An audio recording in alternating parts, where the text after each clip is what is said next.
Ukrainian city of Mariupol. There is practically no life space left in the city. Here is a tank of the occupiers. It is shooting at a residential building that has no Ukrainian servicemen but has civilians inside. And this is a clear example of why Mariupol residents, including those hiding in the Azovstal plant, are afraid to come out of their basements and do not believe the invaders who tell them about the possibility of safe evacuation from the city. The day before, Ukraine's defenders managed to remove 20 people out of the debris and evacuate them from the city. Цілу ніч по території заводу працювала ствольна. All night long, enemy artillery operated on the territory of the plant, which caused more rubble and destruction. The silence regime, which was supposed to begin at 6 o'clock, did not begin until 11. Now a special rescue operation is being conducted by servicemen of the Azov regiment, where we are removing civilians with ropes out of the debris. Most of them are elderly people, women and children.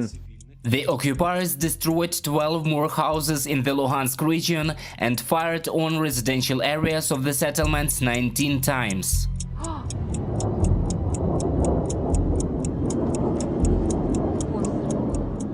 Russian troops hit an airfield in Odessa with cruise missiles. The Bastion missiles were launched from Crimea. Maxim Marchenko, head of the Odessa Regional Military Administration, said there were no victims or wounded. Злітно-посадочна смуга аеропорту Одеса зазнала руйнації.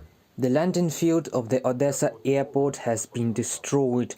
Thank God there were no casualties. Anti-diversion measures in the region are underway.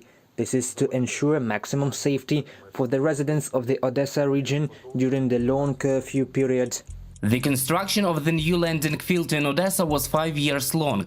It took almost 10 years to implement the project. It was opened ceremonially last year, and thanks to that, the city reached a new level of development, both in terms of infrastructure and tourism. Thanks to the new landing field, we expected a huge influx of tourists from all over the world, but instead we got a missile strike today. But Odessa is not a city that gives up in the face of difficulties. We will definitely rebuild the strip after our victory, and more tourists will visit us.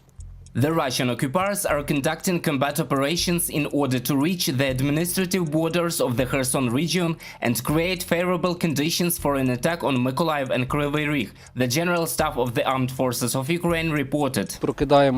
We wake up here not to the sound of alarm clocks, but to the sound of mine explosions. They keep hitting here every day and every night. Now there is a surprisingly rare moment of silence.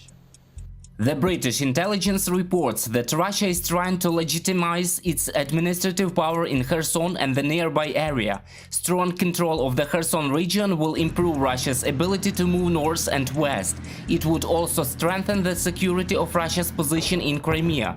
However, Ukrainian President Volodymyr Zelensky is confident all the temporarily occupied territories will be returned under Ukrainian control. Reported by Roman Smoder, Mariana Krечет, UA TV.